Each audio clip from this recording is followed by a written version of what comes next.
Alright, another day, another reaction video na naman tayo mga kapatid. At eto na, ang kasunduang magbibigay daan sa pagpasok ng mga sundalong Hapon sa Pilipinas nilagdaan na mga tol. Ito yung Reciprocal Access Agreement. Kaya naman ang China ay todo alma, no? Todo reklamo at todo tutol dito sa kasunduang to kasi talagang nakikinita nila na yung pag-asa at pangarap nilang sakupin ang buong West Philippine Sea ay tila lumalabo ng lumalabo, mga tol. Dahil alam naman natin kung gaano ka-advance din itong mga Hapon, mga tol, no? At kung gaano katitikas din tong mga to pagdating sa labanan. At etong panonoorin natin mula to sa GMA News at susundan natin ang balita mula naman dito sa News 5 Everywhere para mas marami tayong malaman at matuklasan tungkol dito sa kasunduang to, mga tol. At para syempre maging aware na rin tayo mga Pilipino at hindi tayo basta-basta madala o mapaniwala na mga fake news mula dito sa mga sumusuporta sa mga gustong manakop sa atin, di ba? Well, anyway, bago natin ito simulan, huwag mong kalimutan mag-subscribe. Click mo na rin ang notification bell para ma-notify ka whenever na may mga bago tayong reaction video tulad nito. Huwag mo nang patagalin pa. At huwag na nating patagalin pa. Panoorin na natin to, mga tol. Nilagdaan na ang kasunduang magbibigay daan sa pagpasok ng mga sundalong Hapon sa Pilipinas na halos katulad sa VFA ng Pilipinas at ng Amerika. Yan po ang Reciprocal Access Agreement o RAA. Nakatutok si Ivan Mayrina. Ako marunong ang mga kung fu ang mga in-check, marunong din ang karate tong mga to. Diba? Hakbang para sa mas maigting na ugnayang pangseguridad ang paglagda ngayong araw sa Reciprocal Access Agreement o RAA sa pagitan ng Pilipinas at Japan. Kinatawan ng Pilipinas si Defense Secretary Gibo Teodoro at para sa Japan, si Japanese Foreign Minister Kamikawa Yoko. Sinaksihan naman niya ng ating Foreign Secretary at ang Japanese Defense Minister, gayon din ni Pangulong Bongbong Marcos. Nice. Your presence here increases our confidence in the importance that the Japanese government puts on these extremely important agreements that we have. And I'm very glad that we have come to this day. The signature of the Reciprocal Access Agreement today represents the cooperative relationship that our two nations enjoy, and I welcome this new development which reinforces the effectiveness of our defense cooperation. Nakakatuwa no, mga tol. Kasi alam niyo na yung history natin dito sa mga Hapon sa Japan, di ba? Matindi. Kung nabubuhay pa yung lolo mo, malamang naging veterano yan sa gera. Alam niya kung paano pinahirapan ng mga Hapon ng mga Pilipino nung araw, mga tol, nung ikalawang laban ng pandaigdig. Kasama na sa mga lumaban doon, mga tol, mismong tatay nito ni President Marcos, mga tol.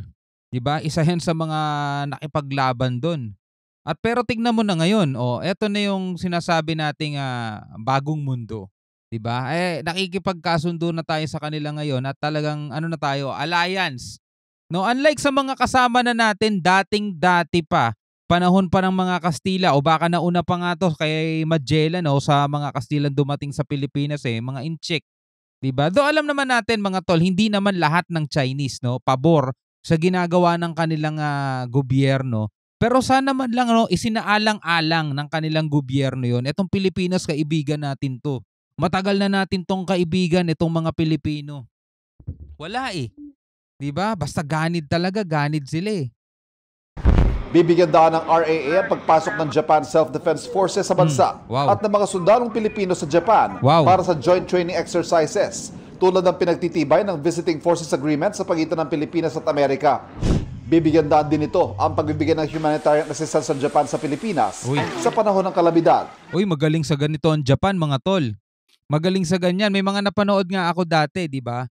Pag may mga gumuguhong lupa sa kanila, parang 24 hours lang ata, back to normal ulit Ganon katindi dyan. Isang Japan sa mga sumusuporta sa pagsunod sa international law sa West Philippine Sea. Nice. At madalas magpahayag ng pagkondena sa mga agresibo aksyon ng China sa West Philippine Sea.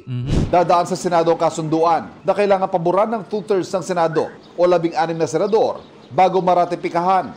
Suportado na ito ng Senate President at ng Senate Committee on Defense and National Security. Dapat naman suportahan nyo. Ano ba naman yan? Habang hihimayin naman daw ito ng Senate Committee on Foreign Relations. Habang ang Minority Leader Sinabing mga kasunduan pang ekonomiya, imbes sa pang militar, ang dapat pinapasok ng gobyerno. Yan na naman tayo.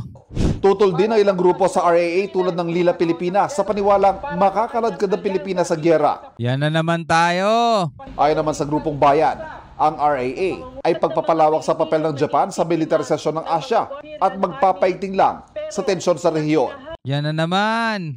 Para sa GMA Integrated. Alright mga kapatid, ituloy natin yung balita no, dito sa News 5 Everywhere. Ito, Reciprocal Access Agreement nilagdaan ng Pilipinas at Japan. No, pinalaga ng China, ayan, no, pinalaga ng China ang pinirmahang defense deal ng Pilipinas at Japan sa gitna ng tensyon sa West Philippine Sea. Hindi umano kailangan ng ganitong pagsasanib puwersa na maaaring magdulot ng bagong Cold War, sabi ng ganon ng China. Mga tol, advance mag-isip. Pinalaga ng China ang pinirmahang defense deal ng Pilipinas at Japan sa gitna ng tensyon sa West Philippine Sea. Hindi raw kailangan ng ganitong pagsasanib puwersa na maari umanong magdulot ng bagong Cold War. Ano, kasi alam nila mga tol, apektado sila eh. Yung kagustuhan nilang sakupin, yung buong South China Sea, kabilang na dyan ng West Philippine Sea, mauudlot pa. Baka hindi na umabot sa nila, no, sa timeline nila. Nasa frontline ng balitang yan si Camille Samonte. Personal na tinunghayan ni Pangulong Bongbong Marcos ang paglagda sa Reciprocal Access Agreement o RAA sa pagitan ng Pilipinas at Japan sa Malacanang ngayong araw. Mismong sina Defense Secretary Gibo Teodoro at Japanese Foreign Minister Kamikawa Yoko ang lumagda ng kasunduan. Kasama rin sa ceremonial signing sina Foreign Affairs Secretary Enrique Manalo at Japanese Defense Minister Kihara Minoru. Your presence here increases our confidence in the importance that the Japanese government puts on these extremely important agreements that we have. And I'm very glad that we have come to this day. Matapos ang ceremonial signing, nagkaroon ng ikalawang ministerial meeting o 2+2 meeting ang foreign at defense officials ng dalawang bansa. Dito tinalakay ang iba't ibang regional issues, partikular ang issue sa West Philippine Sea. Iginiit ni Teodoro na sisikapin nila na maipatupad ang RAA para matiyak na nasusunod ang international law sa pagpapanatili ng kapayapaan sa Indo-Pacific. Itong Japan, isa sila sa sumusuporta sa international law na kung titignan mo mga tol at kung iintindihin mo naman maigi, pro peace sila, hindi sila pro war. Kasi nga international law ang sinusundan nila eh. Kung ano yung sinasabi ng international law para sa ikakapayapa ng lahat, di ba? Yun ang sinusundan mga tol. Kung ang lahat ng mga bansa, imagine nyo to mga tol kung ang lahat ng mga bansa, kabilang na ang China, kikilala sa international law, irerespeto yung batas, paano magkakaroon ng kaguluhan? Imagine mo yun mga tol. Wag na tayong lumayo, baka hindi maintindihan ng mga pro-China, lalong-lalo na yung mga nagrarally kanina. Ilagay na lang natin dito sa batas mga tol natin dito sa Pilipinas. Imagine nyo kung every single citizen natin dito sa Pilipinas puro law-abiding citizen, sa tingin nyo ba merong krimen? Sa tingin nyo ba merong kaguluhan? Sa tingin nyo ba merong kapanganib sa daan, sa kalsada? Kahit nga sa simpleng pagmamaneho kung puro law-abiding citizen ng lahat ng mga driver, sa tingin nyo magkakaroon ng aksidente? Di ba wala? Payapa ang lahat. So ganun din mga tol. Kung ang Pilipinas at ang Japan ang isinusulong nila is yung pagsunod sa international law, paano nila tayo hihilahin papuntang gera tulad nung sinasabi ng mga nagraraling yun mga tol? Makakaladkad lang naman tayo sa gera kung ang mismong Japan hindi rin kumikilala sa international law at ang gusto nila pagsabong-sabungin tayong lahat. Diba? Yun talaga, mahihila talaga tayo sa gera nun. Alisin mo Japan, sa tingin mo hindi ba tayo posibleng magkagera? Kung patuloy ang China na ginigipit tayo at patuloy ang China na iginigiit nila yung imaginary claim nila.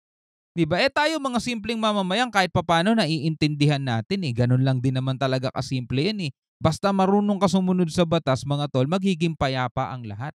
Diba? Hindi na natin kailangan tignan pa sa big scale, sa small scale na lang. Sa isang barangay, imagine mo lahat ng barangay, lahat lahat ng residente sa isang maliit na barangay marunong sumunod sa batas. Kahit sa simpleng batas lang mga tol na bawal tumawid, kung susunod ka dyan, walang maaaksidente, di ba? At sa simpleng batas lang na kapag red light, huminto ka. O kaya wag kang huminto sa gitna ng gitna ng pedestrian lane, o kaya kapag may nakita kang pedestrian lane, magmabagal ka. Sa tingin mo may maaaksidente, wala. Kasi lahat law-abiding citizen. Dito sa international law pinag-uusapan natin, sumusunod ba sa batas ang China? Di ba hindi? Sila ngayon number 1 na kumakalaban sa batas eh. O, di ba? Paano magkakaroon ng kapayapaan kung ganun? Tuloy natin. Nagpasalamat naman si Foreign Affairs Secretary Manalo sa pagsuporta ng Japan sa Pilipinas sa gitna ng tensyon sa rehiyon. And Japan has stood by the Philippines on this issue, especially through promoting a rules-based international order, especially UNCLOS, as well as the 2016 Arbitral Award. The relationship between Japan and the Philippines has seen great strides in the field of defense cooperation and exchanges, and I welcome the signature of the Japan-Philippines Reciprocal Access Agreement, which took place moments ago, representing the deepening cooperative relationship between our two nations.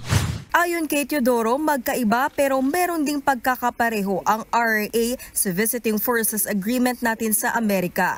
Gaya sa VFA, magkakaroon din ng interoperability training at exercises ang Armed Forces of the Philippines at Japan Self-Defense Forces. Which is yan ay mapapakinabangan ng AFP.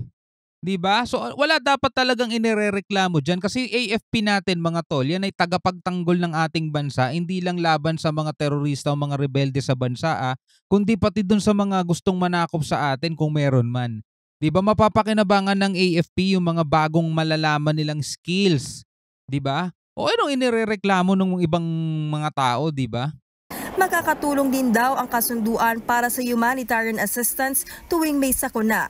Bukas naman ang Pilipinas na magkaroon din ng Mutual Defense Treaty sa Japan. Nice. Kailangan munang maratipika sa Kongreso ang... Maganda yun, no? Kung magkakaroon din tayo ng Mutual Defense Treaty sa Japan, di mas lalong naging malabo pa sa sabaw ng pusit na pagsakop sa atin ng China. Biruin mo kung gegerahin nila tayo, tapos may MDT tayo sa Amerika at saka sa Japan. 3 versus 1.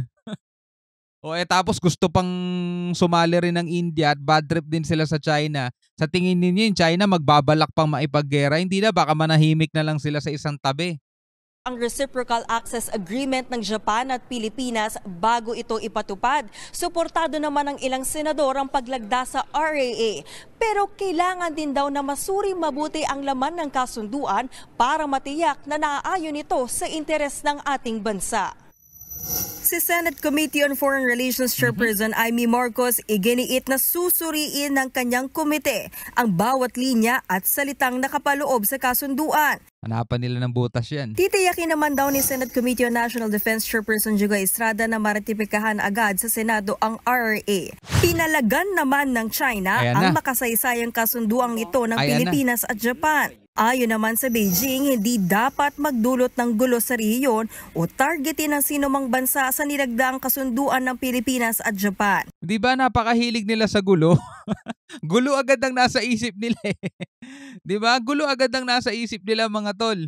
Hindi raw kailangan ng sanib puwersa ng mga militar sa Asia-Pacific region na magdudulot nila ng tensyon o ng isa umanong bagong Cold War. Magdudulot ng tensyon, sumunod lang kayo sa batas, walang tensyon na mangyayari. Nagbabalita. Diba? Sumunod lang yung China sa UNCLOS eh. Tapos ang problema, UNCLOS lang sundin lang nila yung UNCLOS, total nakapirma naman sila dun eh. Ano ba sabi ng UNCLOS? Pilipinas merong 200 nautical miles, kanila yan. Exclusive economic zone nila. Ganun ba? Lahat ng barko ng China atras.